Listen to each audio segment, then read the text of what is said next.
To understand higher education, as I've already informed you, that we need to understand in 5-6 points the whole subject itself, wherein I have covered the pre-independence era with you and the Vedic age education system in our country in previous videos. In today's video, I would be talking about all those commissions and reports which came into existence in our country before India was independent in 1947 and before that when Britishers were ruling our country.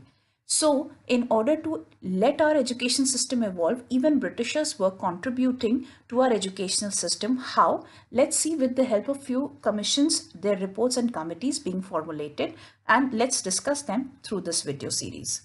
Now, there was a Charter Act which came into existence. Apart from that, there were many other reports, etc., which came into existence. So let me just start off today with you on the key development by the name of Charter Act. Charter Act basically focused on the scientific knowledge aspect for all our people of the country. That is, Britishers wanted our education system to evolve scientifically, and for the same, they launched the Charter Act in 1813, which suggested that our country, the countrymen of India, should actually gain acumen in scientific knowledge more. That was the focus of this act. Now, what they wanted was, along with this act, that Christianity be taught in our country as well, so that people can get to have their acumen developed in scientific knowledge through English language. Now, for English language to be understood by the various countrymen of our country, it was necessary for the Britishers to preach Christianity as a religion first in our country.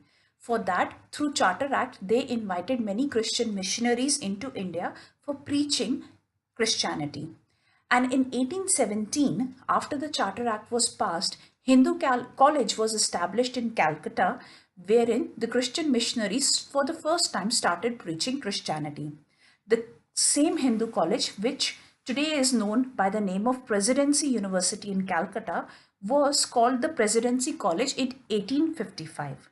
So this is the main important aspect of Charter Act, that Christianity was started as a religion to be preached at university level in our country in pre-independence era. Then the second came the Elphinstone Report. Elphinstone Report basically recommended that for the first time there should be district examination officers, school supervisors who shall govern the administration of education at school level. The Elphinstone Report also recommended that the teachers who are teaching in school levels should be trained first before actually laying their hands on the teaching careers. Elphinstone Institution came into existence in 1834 in Bombay, and which today exists as the oldest colleges in Bombay University as well. Now, the Elphinstone Report suggested that English education should be diffused in our country so that people whosoever are gaining education in our country, be it Indians or Britishers, they should be well versed with English as a basic language. Why they wanted to do this thing? Because they wanted to create a secular scientific education system which should be at par with the Western world. And also they never wanted that, since long in India, Persian language was being spoken in our courts in India, and they wanted to actually replace Persian language, because of which they wanted English to be diffused in our country soon, only but for elementary and secondary level education, so that at school level students get exposed to English language, and when they actually develop, when they actually grow, they are well versed with English. So that was the main focus of Elphinstone Report. Then next came the McCallum Minutes as well as the Woods Dispatch. McCallum Minutes came in 1835, which suggested that English education should be mainly directed towards elementary secondary education, again which was something which was suggested in Elphinstone Report as well. And McCallum Minutes also said that the education system should be at par with the Western world. That's what Lord Macaulay's Minutes were all about in 1835. If I talk about Wood's dispatch in 1854, it was the first policy measure which was regarding the higher education system in our country, for the first policy measure, and that is why it was very much famous. And the second reason why Wood's dispatch was famous was that for the first time 3 universities were set up by the year 1857 under the Wood's dispatch recommendations. The 3 universities namely were Madras University, Calcutta University and Bombay University.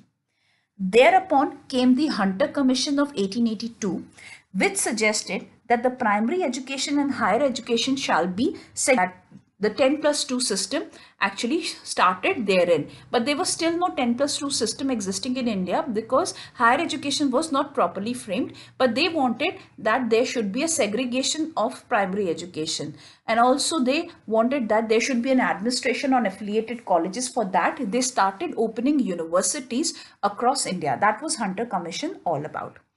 Thereupon came the famous Universities Commission in 1902, because of which Indian Universities Act was passed on March 21st, 1904. Lord Curzon, the famous personality of British era, actually was the person who appointed the Commission on University Education. Now, this particular commission was headed under the chairmanship of Thomas Riley.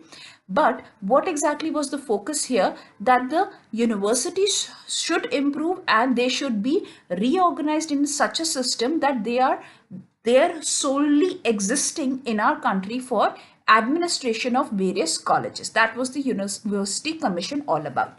Thereafter came the National Council of Education, the famous National Council of Education, which actually came into existence in 1905 during the Bengal partition, wherein the Muslims and Hindus were in partition of Bengal.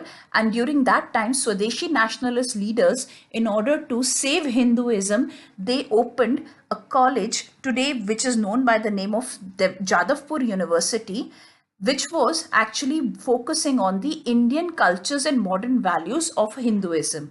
And the more important point here was that this university, when it was opened in 1905, was focusing on the preachings, the education should be done in own language of our country. That was the main focus of National Council of Education's Jadavpur University, which exists today. Along with that came Sri Rabindranath Tagore's Shanti Niketan, and Satish Mukherjee's Dawn magazine converted a society for education in philosophy by the name of Dawn Society, which was also started thereupon. So that's it in this video, dear friends. I shall meet you in next video again, where we talk about something more on commissions and reports which came into existence in pre-independence era during the British Empire, and how actually Britishers wanted our education system to evolve. Whether it was for their benefit or our countrymen's benefit, that's a different case altogether. But we would definitely in our next video study the pre-independence system on our education in our country. Thank you so much for watching this video. Wish you all the very best for your exams. Do leave in comments in the below given section if you have any queries regarding the content or regarding any question or clarification on the said subject in the video. Wish you all the very best. Thank you so much for watching. Take care.